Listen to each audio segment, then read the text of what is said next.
Welcome to Make More Love, the show for the entrepreneurial man who wants a hot and healthy marriage that will stand strong even under the pressures of business ownership. I'm your host, Dorian. My mission is to build a community for married businessmen. We explore skills and strategies to navigate your unique relationship challenges. Our personal growth tools align you with your true self so you can be extraordinary in your marriage, in your business, and in all areas of your life. Before we jump in, just a reminder that the Make More Love show is for information and entertainment purposes only. It's not a substitute for the guidance of a qualified healthcare professional. Today, we're going to take on a question that might well be on your mind. Faced with the relentless pressure and seemingly insurmountable challenges of both business and marriage, why should we keep trying to fix our relationship? Just the other day, one of my clients told me his wife had called him out over his low-key approach to Valentine's Day. It was just one of a long series of complaints she'd made over the past several months, concluding with the accusation that he was not putting enough effort into their relationship. Here's how that went. How can she say, I'm not putting in the effort? I'm up at 4, at work by 5, working till 6 at night, and I'd work even more, but I want to see my kids before they go to bed, and then I want some cuddle time and a glass of wine with my wife. And then I got to get into bed by 9 or 10 because 4 a.m. is coming again tomorrow and the next day and the day after that. I'm doing all this to give her the life I promised her when I married her and make sure we never have to worry about finances. If she can't understand that, then what are we doing here and why should I even bother staying? Being a married business owner comes with a unique set of challenges. The stakes are higher, there's no safety net. You want the business to be successful and you want to have a life of love, appreciation, and mutual support with your wife. You probably know at least one, if not many people in your world who have made a successful business, but at the expense of their marriage. Some people I know in the construction industry are on their 3rd or 4th marriages. So we know that it's hard. It doesn't take that much for the relationship to go off the rails. You might have seen some signs, and you've likely tried a few things to put it back on track, but nothing really seems to stick. Your partnership feels like it's disintegrating, and you may be questioning the viability of the relationship you believed in so strongly up to this point. So why persist? Why keep patching potholes when new ones keep showing up? The answers to these questions may well lie in something I call the relationship drive matrix. I believe there are 2 drives that motivate us to get into relationships in the first place, and that can also motivate us to keep working on them. Imagine a graph built on 2 axes. Yes, like you learned in high school geometry. Okay? The x-axis represents the emotional drive, which is to avoid pain and increase joy in your life. The y-axis represents the social drive to reduce isolation and increase connection. So what you have now is a graph with 4 quadrants that represent 4 relationship situations you might find yourself in. I hope you can see this in your head. So in quadrant 1, which if you're visualizing this is probably in the lower left, we have the quadrant of sadness and loneliness. In this quadrant, you're grappling with both emotional pain and a sense of isolation in your relationship. It's a stark reminder of why we yearn for more and why we seek to escape this desolate corner. In quadrant 2, which if you're picturing this in your head, is the upper left quadrant. Here you've got the structure of connection, but there's no joy, which makes that connection feel more like a dependency and a liability. And you may feel like a martyr to the cause of sticking it out in a marriage that isn't serving your higher needs. You may fall back on a sense of honor that keeps you in place. I think this is the trickiest situation to understand because in truth, all relationships go through periods of stability without joy. You'll have to reflect on if that's a temporary state in your relationship or a chronic one. So let's move on to quadrant 3, which is seeking joy beyond the relationship. And that would be the lower right quadrant. This is a dangerous crossroads where the absence of connection, the isolation that you feel, and the search for joy potentially leads us away from our partners, risking choices we might later regret.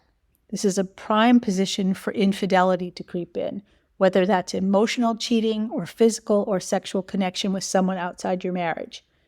I know infidelity is a very hot topic, and we'll go in depth about it in a future episode. But I promise, as always, this show is a no judgment zone. Whether you're considering stepping out or you've actually done it, what I care about is helping you find a way to recover the joy and connection of your marriage so you won't feel the need to go outside of it. And that brings us to quadrant 4, ideal joy and connection, which of course is the upper right quadrant. If we want to make more love, which is my mission, this quadrant is the place to be. It's where joy and connection intersect, forming the foundation of a resilient and rock-solid relationship. Now, don't get me wrong, it's not all sunshine and rainbows. There are plenty of challenges and potential for pain, but there's a foundation you can stand on to overcome those obstacles. Keep in mind that life is rarely as clean-cut as geometry, so you may be straddling a few of them and you may float between a few of them, but get a sense for yourself about approximately which one of those 4 situations most closely resembles your current relationship. Our exploration of this matrix isn't just about avoiding pain or seeking pleasure. It's about understanding what's missing so we can build a partnership that can withstand the upheaval, the boredom, the crises, and the everything else that gets thrown at us, to help us keep coming back together to find connection and joy with each other. Now that we've laid out the landscapes of this relationship drive matrix, let's talk about what it really takes to navigate those quadrants and find that joy and connection. It comes down to the journey of personal growth. The path to a hot and healthy marriage starts with your personal growth. It means having a good look at what led you to this point. What can you learn from the challenges you're facing now?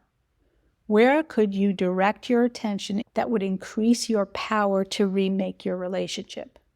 How can you give your partner more points of connection? And how can you do all of this even in the face of the huge demands of a growing business? These are questions that you'll need to ask yourself. And now I want to talk about the power of one. Re-engaging in your relationship is a process of rediscovering the original spark, prioritizing your unique connection, and cultivating joy in each other's lives. But all of that begins with one simple choice. You must choose to tap into the power of one, and you're the one. That's both the beauty and the challenge of my approach. The beauty is that it doesn't rely on anyone else but you. You have the power to bring forth change. And not only that, but you also have already mastered the skills you need to do it in other areas of your life. You just need to learn to apply those skills you've already mastered in this domain of relationship. So that's the beauty of it. And the challenge is you can't wait for anyone else to take the first step. That's going to be up to you. I'm going to be sharing all the whats and hows of how to do that in future episodes, so I hope that you will tune in. I want to leave you now with one action step you can take to move toward re-engagement. It should only take a few minutes, and there's not a ton of writing to do, so I hope you'll give it a try. Pick a time when you're not being pulled in a million directions. Maybe when you're sitting in your car before heading home, or after you've been at the gym, or maybe just before you wind down for the evening. sometime when you can just focus for a couple of minutes. Now, think about the most recent high point in your relationship, the last time you and your wife really clicked, when everything felt right and you were both in sync. Okay, do you got that? Hold that high point in your mind. And now, let's flip it and think about a recent low point when you felt that sting in your gut, that sign that things were off kilter with your wife. Now, I hope you've got that too. Next, try to remember, when was the last time you felt like it was you and your wife against the world, having each other's backs? And once you've got that, when did you last feel that you were left to go it alone, when it felt like she was far away, even if she wasn't physically far away? Looking at those 4 points, where would you place yourself on the grid? Now, you don't have to plot it out on the graph, just a gut check. Where do you think you're at? And then the next step is to think about one small thing you could do today, like not with a huge amount of preparation or planning or anything, but just a small step you could take today that will move you in the direction you'd like your relationship to go. It could be as simple as just a text during the day to let her know you're thinking about her. Or it could be planning something that the two of you have talked about for ages but haven't gotten around to doing. Anything that will bring you more joy or make you feel more connected with your wife is fair game. So once you've got that, just do that one thing. That's the next step. Do it. Once it's done, what, if any, shift you have noticed as a result of you taking that one small action? Did it change the dynamic between you at all? And if it did, then does it spark another small move you could make? This is not about big grand gestures. This is just about tiny little steps. It would be awesome if you could share your experience either in the Insider community or in a private email. As always, the links to all those things are in the show notes. All right, here are a few key points from this episode that I hope you'll take with you. The first one is that it's natural to be frustrated if your relationship is not going the way you wish it would and your business is causing some of that. Totally natural.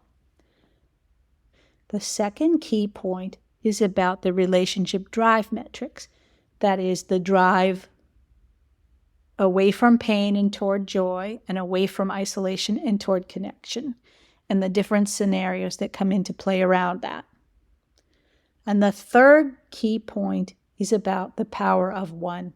It's about your ability to make small changes and to be in control of what happens next in your relationship, and to have faith in yourself that you can do it, and to know that you already have all the skills you need to make that happen. And those are my 3 takeaways for you today. All right, if today's episode added value to your life, here are 3 quick ways to support the Make More Love show. Number 1, follow and subscribe. That's a win for you and me. Number 2 is to share this podcast with a friend who might be struggling in their love life. You could be a game changer for them. And number 3 is leave a review to help more men like you find and join our community of relationship rock stars. And now, here are 3 ways I can support you. 1 is you can visit our website or follow our social channels. 2 is you could join our private and free Passionate Partners Insider community on Facebook for exclusive content and resources. And 3, if you'd like to explore your specific situation, book a free relationship reset call with me. Whether it's a minor tune-up or a major overhaul, we'll make a plan to get you back on track. My calendar link is in the show notes, along with everything else you need to find me, including all the links I mentioned today and my personal email. I'll be here whenever you're ready. This is Ellen, And that's what I've got for you today. Until next time, remember, what I want most in the world is for you to make more love in your life and with your wife.